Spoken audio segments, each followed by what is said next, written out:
Hey, hey, hey, this is Natasha, and I'm here with the amazing Noelle. And she is going to just start it off by telling us who she is and all the amazing things that she does. So, hi, Noelle, how are you? Hey, Natasha, how are you? Thank you so much for having me. I'm so excited to be on the Sistas on Fire podcast with you. So, thank you so Mhm. much for that. Absolutely. Yeah, I'm super excited to share a bit of my story and have this chat with you. So, I'm from Washington, D.C.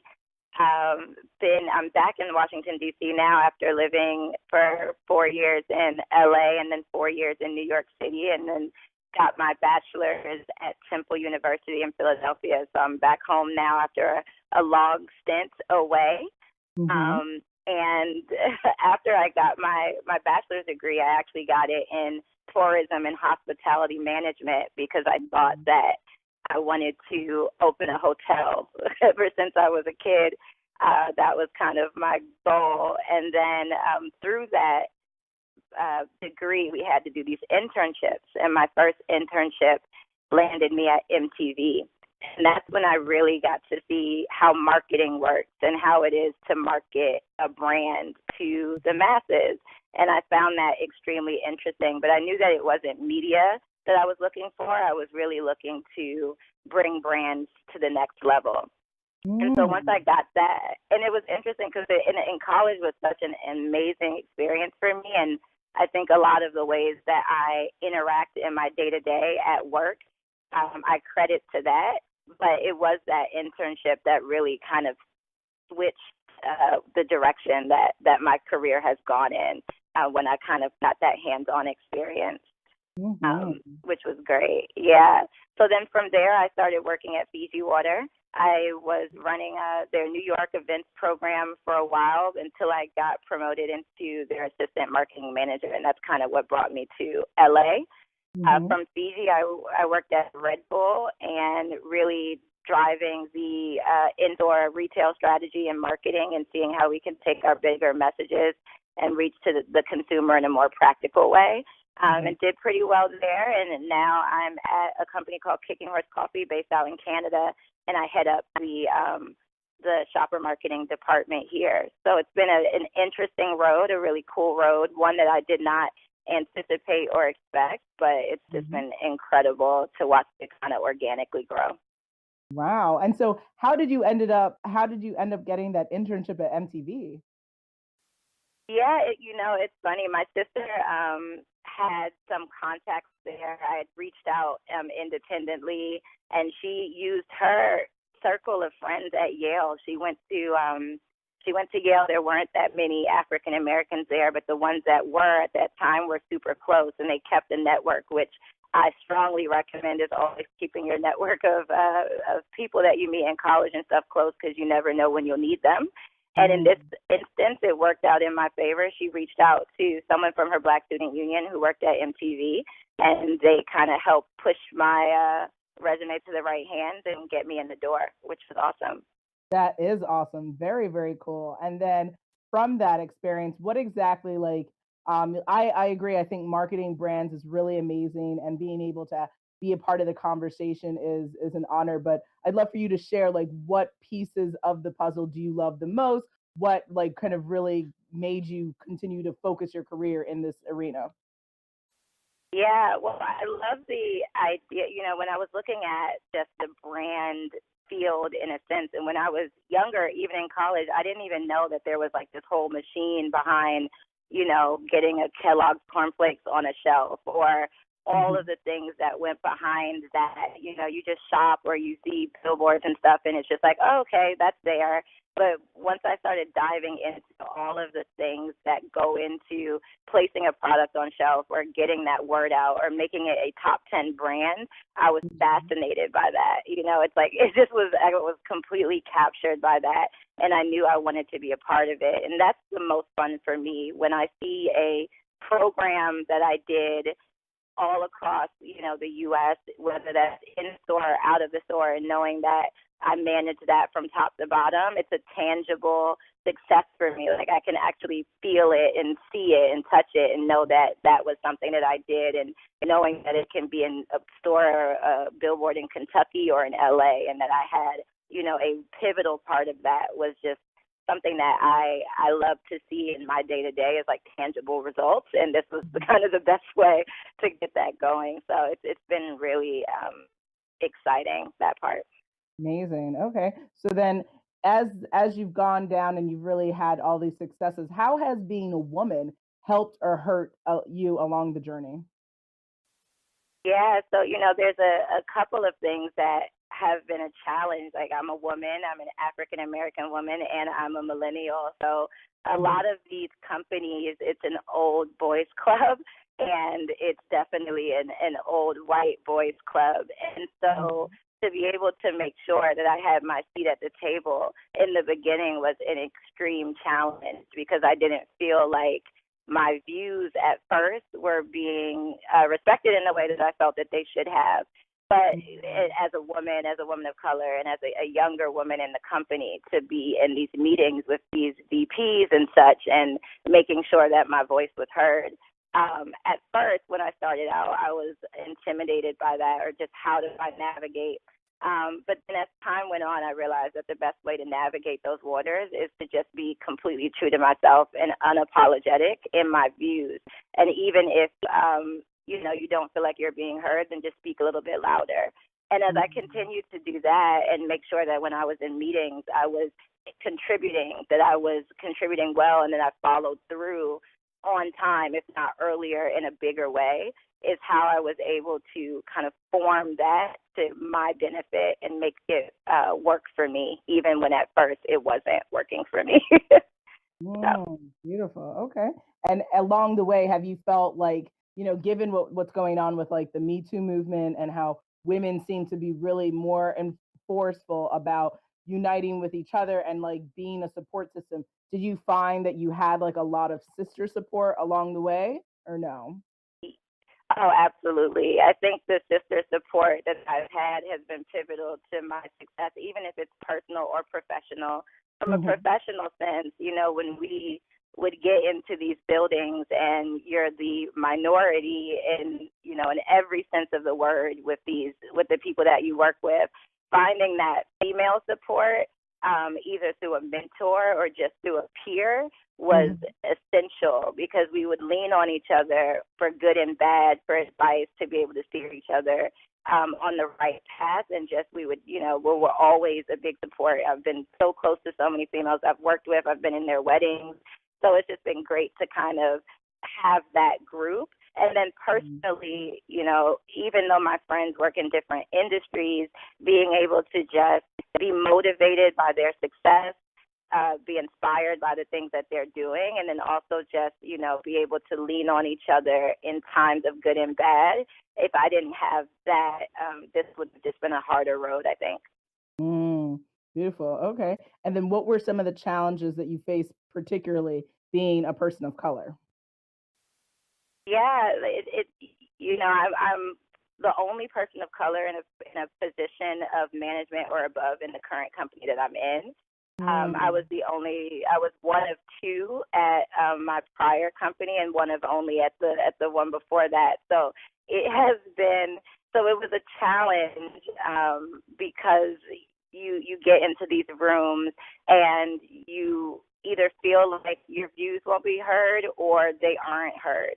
Um, because even though they bring you into these opportunities to bring a different perspective, sometimes that perspective in the beginning was kind of brushed aside. So Mhm. the challenge that I had was, one, I wanted to make sure I didn't conform to the standards that they wanted me to be in. Like, I'm a black woman and I'm going to always be a black woman, and I'm not going to change anything about who I am, the way I look, or how I present myself to fit into the narrative that they wanted it to be. So it was Mhm. finding that kind of sense of self, and then also Mhm. being confident in the fact that I'm here for a reason. So if they're not going to put my seat at the table, I'm dragging it in the door, and I'm going to Mhm. plant it on the ground and make sure that my voice is heard. And eventually it was heard so much that it just couldn't be ignored. Awesome, awesome. I love that. And I love that you said be confident, right? That you have a purpose and you have a place and that you have to stay true to that. Were there certain resources that Yeah. you use to have that sense of confidence and that steadfast in being true to yourself? Yeah, I think the resources were, like we said before, having that support group of people to encourage you to do so on the days that you didn't feel that you could. And then Mhm. also just my mom is that way. She is a ball of fire and Mm. has just raised us to be extremely independent and extremely sure no matter what the scenario. And so just tapping into how I was raised and then also tapping into the friends and the support system that I kept around me, it was like Mm. a natural choice. There was no other way forward for me.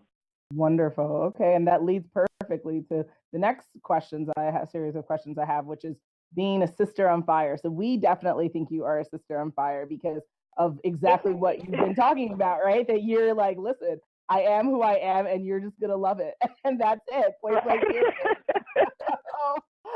And that's amazing because I think women, especially women of color, we have to hear that. We have to know that you are amazing the way that you are, right? And that you have to make things work for you, not the other way around. Yes. And so when you think of the word sister on fire, how would you define that? Yeah, I think it's exactly that. Like when I first started my career, I did notice in the beginning that there were a lot of people who looked like me, and when they came into the room, they kind of lost what brings us to the room in the first place. Like our differences and with between everyone else in the room are benefits. There's something that we should be very proud of. And I noticed a lot of times, and it's at no fault of anyone else, that would get kind of lost in just trying to keep up with the fray.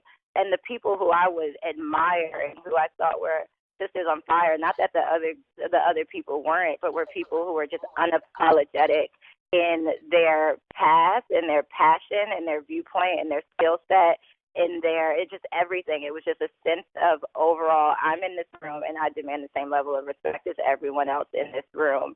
And that was something that was incredible. And to me, that was so empowering. And when I would see the women like that, I was like, that's who I want to be. I want to be exactly like that.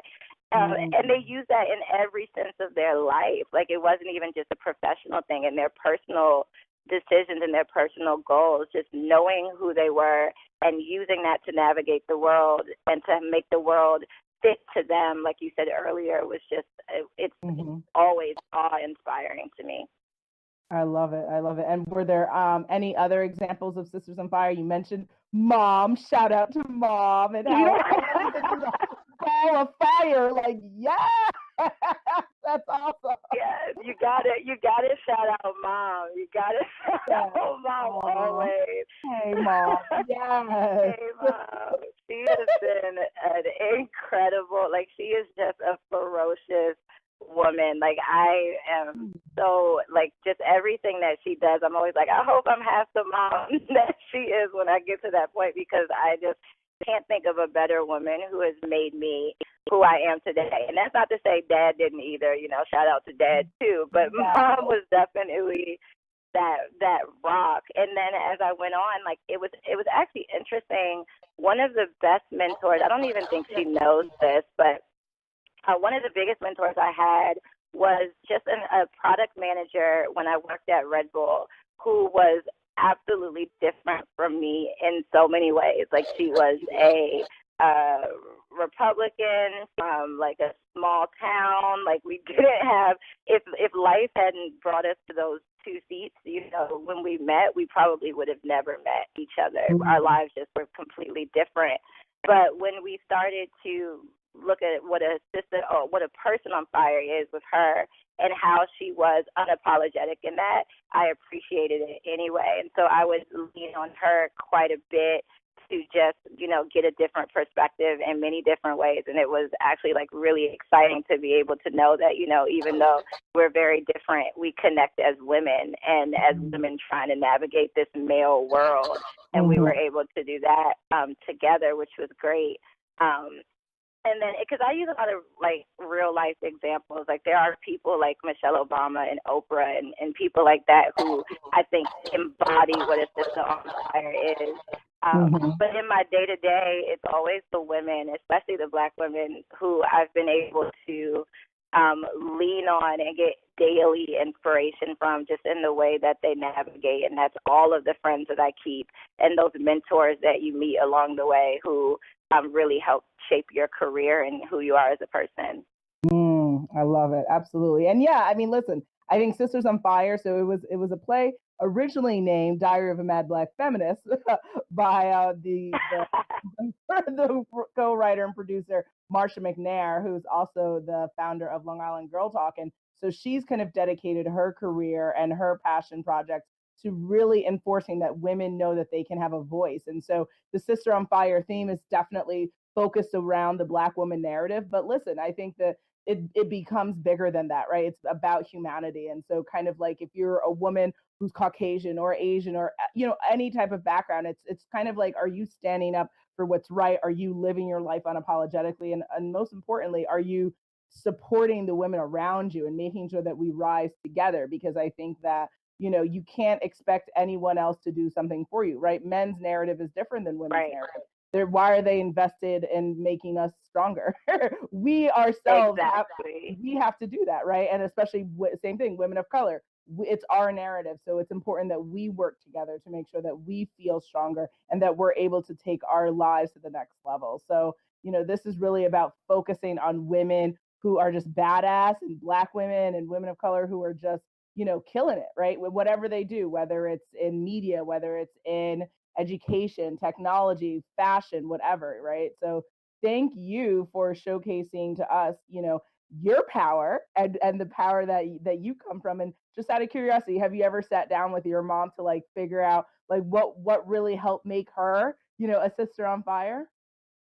Yeah, no, absolutely. And I just want to say, just quickly on your last point, one of the key things for me in my career too, with is having that tribe of Black women and women who look like me, understand me, because a lot of times, when you leave these meetings or you leave this day, you need to be able to have a conversation with someone who has also left those type of meetings and also left that type of day.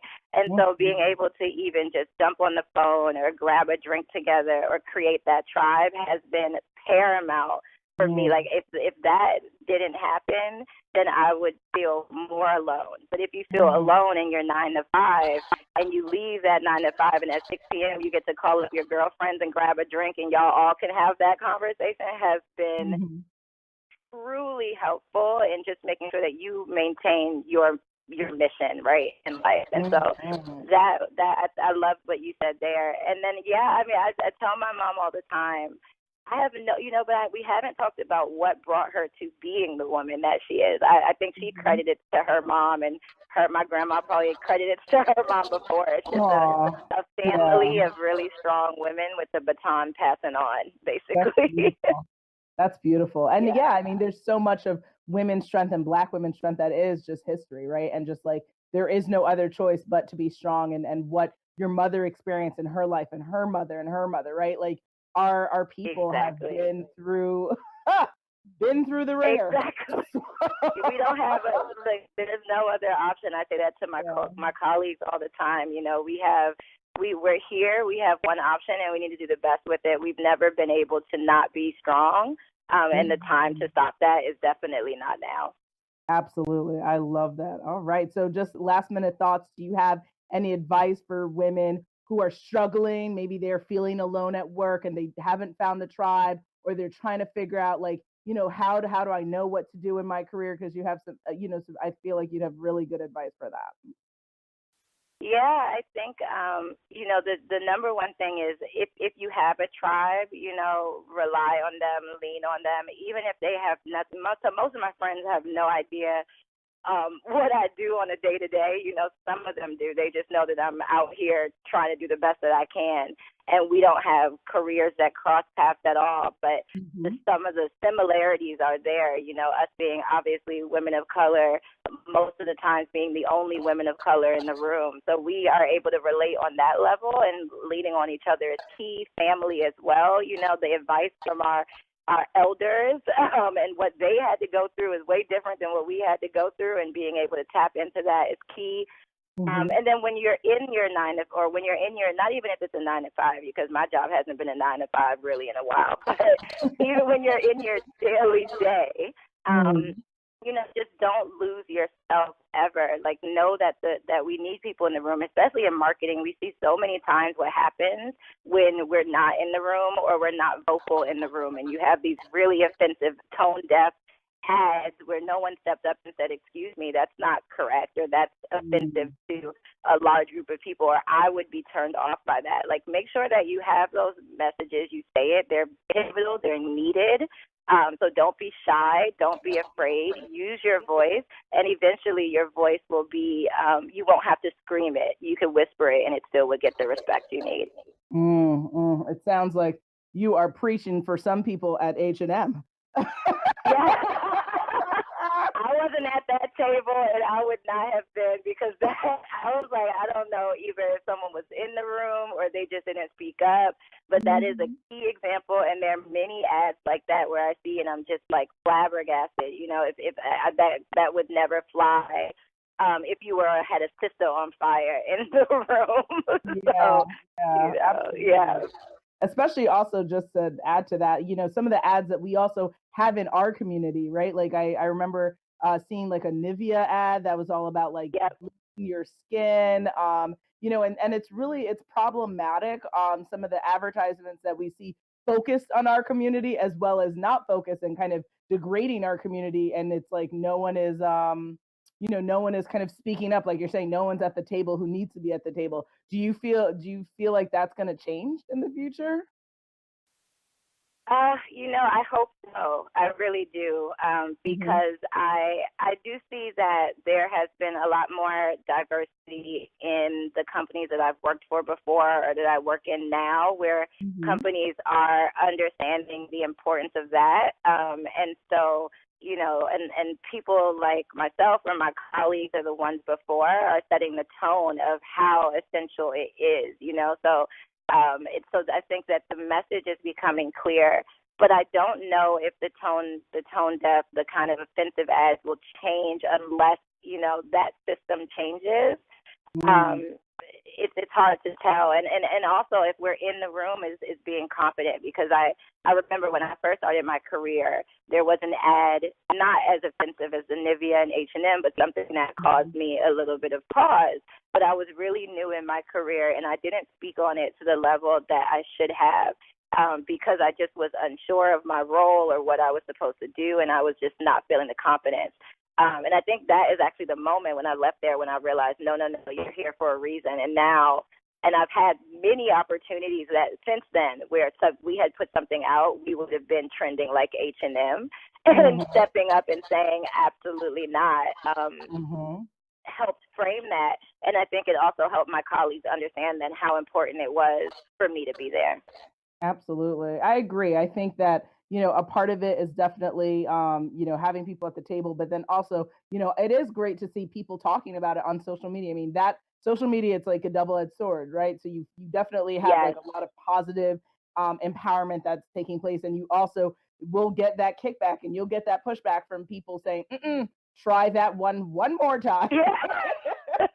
And it helps with the diversity conversation, because it makes the brands wake up and say, you know what, Mhm. we need to make sure that we're including everyone in these conversations, so that we don't have this public embarrassment. Mhm. I'm all about it. Like, if hold people's feet to the fire, so that when it gets hot, they understand that if they had just had a couple of other things in the room or a couple other perspectives, then they wouldn't have had to be in that situation. Exactly. But So, people yeah. sometimes, yeah, people have to learn the hard way. And Yes. hopefully, we can continue to have programming that addresses it. I definitely think it was intentional to have Blackish have, the main father role, right, be in marketing and, Yes. and show the ads that he's dealing with in his perspective and having more narrative, right? I think that the more that you see something, the more that you understand what you can and can't do, what you shouldn't and shouldn't do. And, and hopefully also, having leadership in political across the board everywhere where we can have Yes. more respect for diversity, because the lack of respect and the lack of understanding is what's driving this bad engine, right? So we have to like really just continue the conversation, elevate people who can really control and be like, listen, no, you guys have to do this the right way. So thank you for Yeah. being a voice, and thank you for doing what needs to be done. And if mom wants to come on board, and I would love to talk to her, okay? So shout out to the parents. For sure. Yes, I would love my to mom, talk to her. you would need like 3 hours with my mom. She would have a lot to say. Make her write a book then. That sounds like a book to me then. Write a book. Yeah, I know exactly. And my parents were pivotal in that. Both of my parents went to integrated. We're the first Black people to go. They desegregated schools. They met at Harvard. They actually started were some of the founders of Harvard's Black Student Union newspaper. So it's been so they've had to push all those envelopes, which is probably why all of their kids, try to push as many envelopes as we can in our way, because we have such good examples of that. Absolutely. Shout out to mom and dad. Great job, guys. Wonderful, wonderful stuff. Because, it was hard. I bet that was really that your mom and dad probably have some really interesting stories about, what was that like, right? Like, oh my gosh. Ugh. Well, thank you for your time, love. You are amazing. You keep that fire blazing and just do you, all right? Thank you so much for having me. I love what you're doing. I'm so excited to be a part of it, and to continue to promote this generation of Sistas on Fire. So I thank you so much. Absolutely. All right. Talk to you soon.